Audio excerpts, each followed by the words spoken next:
بسم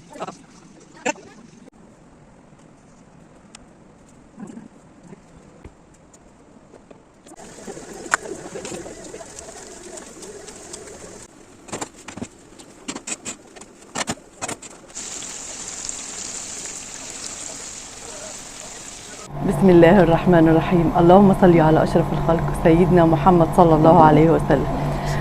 اخوات حبايبي، يسعد صباحكم يا رب، صباح الفل، صباح السعادة عليكم، صباحكم يا رب معطر بذكر ربنا سبحانه وتعالى. ملك النهارده انا بساعد ماما في شغل البيت، ويا رب الروتين يعجبكم، وحطوا لايك عشان لو حطيتوا لايك هعمل فيديو، هطلع مع ماما واعمل فيديوهات مع ماما، وحطوا كومنت حلو لينا، واللي عجبكم الفيديو حطوا لايك بقى. زي ما انتم شايفين بقى، خليتها ان هي دخلت الاوضه، حمستها يعني انا عايزاها ايه، بدل قاعده التليفون، اعوذ بالله من كلمه انا، بدل قاعده التليفون طبعا عشان احنا زي ما انتم عارفين انها قاعده يعني بطول كده في البيت. فقلت لا، يبقى حرام اخليها قاعده ليل نهار على التليفون. تعالي يا ملك اعملي معايا كذا، تعالي يا ملك اعملي كذا عشان هنجيبه كذا، نعمله كذا. فيعني بنشجعها بحيث ان هي ما تبقاش قاعده على التليفون على طول. ده في شغل البيت معايا، تساعدني، تتعلم، نعلمها برضو، نبقى أنا في مشوار ولا حاجة نعتمد على الله وعليها. السن الصغير ده مش حرام، يعني ما تقولوش مثلا ايه رابعه ابتدائي ولا خمسه ابتدائي ولا سته ان انا حرام بنت نشغلها، لا بالعكس، انت بتعلميها حاجه تفيدها لقدام. احنا واحنا صغيرين كنا على طول، احنا كنا 7 بنات، فكنت كل واحده تعمل حاجه، يعني على طول امي كانت بتدينا واحده تعمل تملى ميه، واحده مش عارفه تروح معاها السوق، واحده مش عارفه تلم ايه يعني كان كلنا متعاونين مع بعض. ايوه كان في شخبطه ولخبطه بس والله لينا ذكريات جميله مع بعض.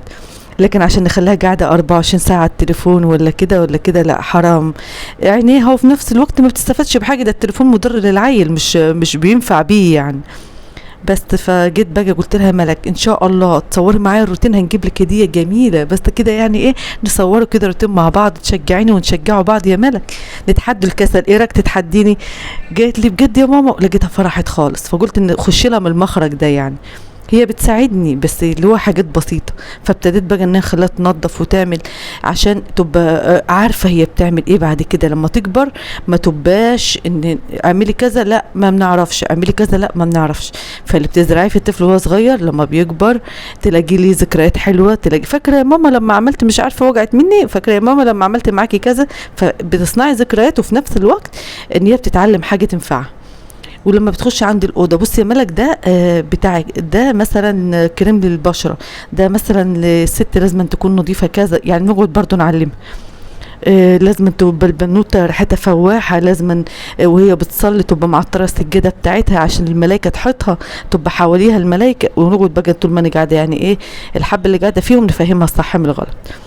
دخلت باجي لقيتها فرحان، هتجيبي لي ماما دي حلوه، قلت لها هنجيب لك دي حلوه، بس ما نشوف الروتين بتاعك هيبقى حلو هيعجبني ولا لا. اي نعم، هي صدعتني شويه، كل دقيقه ماما تحط فين، طب نعمل ايه، بس والله يعني عارفه فرحانه من جواي، فرحانه ان اختي وبنتي وان هي يعني ابتدت تعمل معايا. بقول لكم حطوا لي لايك عايزه باجي الفترات الجايه ان شاء الله ندخلها معايا برضو المطبخ، بس مش الحاجات اللي هي التقيله، لا ناخدها في الخفيف الاول. مثلا الطماطم بتتعمل ازاي في خلاط، مثلا عصير كذا بيتعمل ازاي، حكايه ان نوقفها عند النار لا مش دلوقتي، شويه تاني كده عقبال ما تفهم يعني ده بتبقى واقفه عامله ازاي، ما تجيش يمة البوتاجاز. نيجي برضو نكنس الصلاة، نيجي برضو نسيج الصلاة، تعالي يا ملك كنسي لي الصلاة. حتى هي اتحمست، يا ماما بتيجي نعملوا روتينات حلوة كده انا وانت، قلت لها خلاص ايدي على كيفك، طب اديني افكار يا ملك. قعدت تضحك، قالت لي يا ماما طب نسيج لك، قلت لها لا استنى احنا بنبدأ بالكنيس، انت بتبدأي بالكنيس وانا نسيج وراك. ابتدت بقى نشجعها. هي بسم الله ما شاء الله، ربنا يخليكم اولادكم ويفرحكم بفرحهم يا رب، اللهم امين. ملك من النوعيه الهاديه، يعني اللي هي الايه الطيوبه الزغنطوطه كده، اللي هي الهاديه، تقولها حاجه ما تقولكيش لا على حاجه، لا حاضر يا ماما ونعم يا ماما. فدي حاجه مفرحاني بيها، ربنا يفرحكم باولادكم يا رب، اللهم امين. خليتها بقى مساحتها زي ما انتم شايفين كده، الجزاز كنت حاطه لها فيه ماشي اللي معاها ديت، حاطه لها اريال، حاطه لها مثلا السائل اللي هو المعطر ده، فحاضر يا ملك.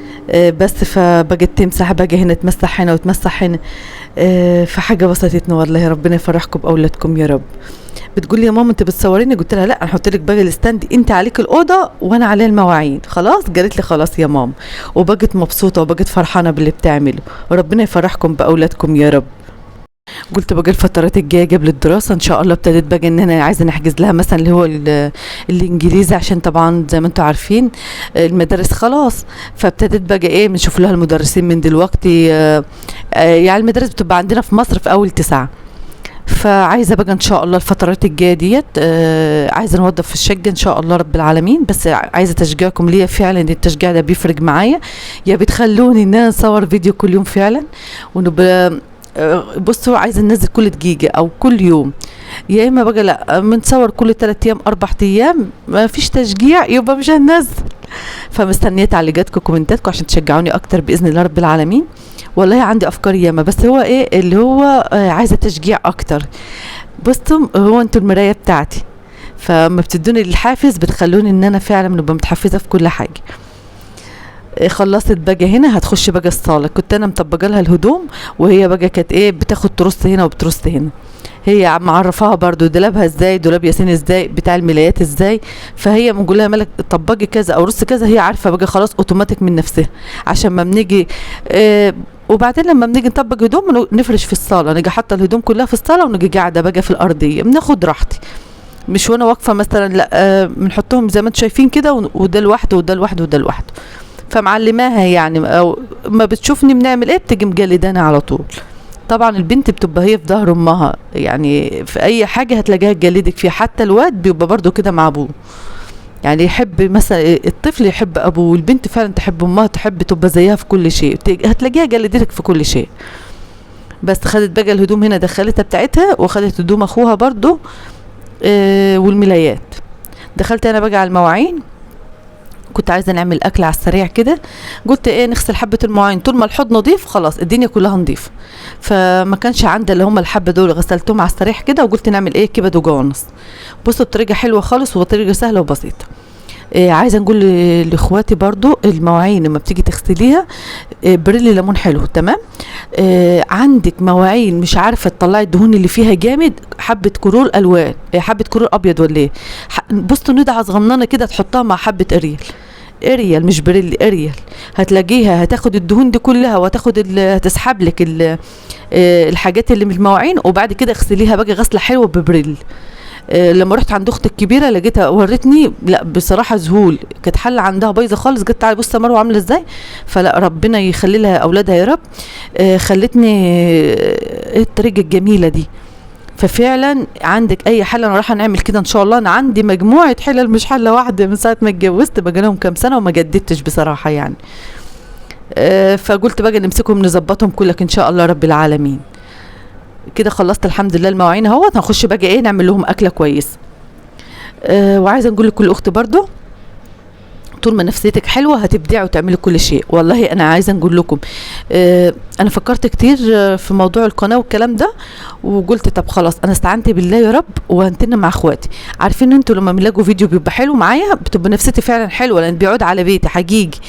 فيديو سيء ما نبصروش تاني، عشان مش عايزه ان انا اشوف الحاجه اللي تزعلني او حاجه تتعبني او ترهقني او الكلام ده. انت كذلك الحاجه اللي تزعلك بعيده عنها، عشان يومك يبقى مبارك وحلو، وتاخدي الطاقه الايجابيه، ما تاخديش الطاقه السلبيه من حد. هتفضلي الطاقه دي ماسكه معاكي لحد ما تجددي بقى، تطلعي تتهوي، تطلعي تتمشي، تشوفي ناس جديده في حياتك.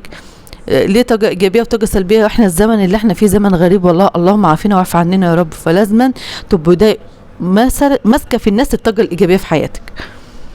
دخلت بقى ايه كان كبد وجوانس مقطعه، كان عندي جبت نص كيلو تمام، وكان عندي نص كيلو في التلاجة برضو. قلت طب نعملهم على بعض، هي كده كده اكله مع بعضها. مسكت كده ايه جرن فلفل كويس كده هنقطعه شرايح تمام، مع طماطميه، مع جرن فلفل برضو تاني احمر. الفلفل مش عايزه تجيبي فلفل الوان، عايزه فلفل من ده احمر، سيبيه شويه في التلاجة هتلاقيه غمج معاكي وهيديك الحمار الحلو. تعملي بتنجان، تجلي بتنجان مثلا تخلليه، تعملي مثلا اكله زي كده هتحطي فيها جرن الفلفل، هو بيدي طعم وفي نفس الوقت بيدي لون تمام. قطعتهم بقى كده مع بعضهم، وهنيجي ايه مجليه البصله. كنت قبل ما نعمل كده حاطه البصل على البوتاجاز اهو. الجرن الاحمر ده بصوا عايزه نقول لكم تتساب شويه في التلاجة، تمام. اداني بعد كده بقى اللون ده. هتيجي تعمليها يبقى ميكس مع بعضه حلو. كنت بقى جايبه بصلتين حلوين محطاهم على البوتاجاز، يعني بنحمرهم، معلقه زيت معلقه سمنه معلقه زيت معلقه سمنه مع البصله كده، بتخليها لك حلو خالص الاتنين مع بعض. ان شاء الله برضو بنجيب زبده فلاحه نوريها لكم بتتسيح ازاي، وبنضيف عليها زيت ذره. بص اكل طعم تحفه. بتديك اكل طعم حلو خالص، وفي نفس الوقت زيت الذره انت بتكسريه بالزبده. الزبده بتبقى خفيفه عن السمنه، حتى الاكل يبقى صحي. زيت الذره حلو في الاكل. بنجيبه من التموين، فان شاء الله نعمله معاكم في فيديو باذن الله رب العالمين.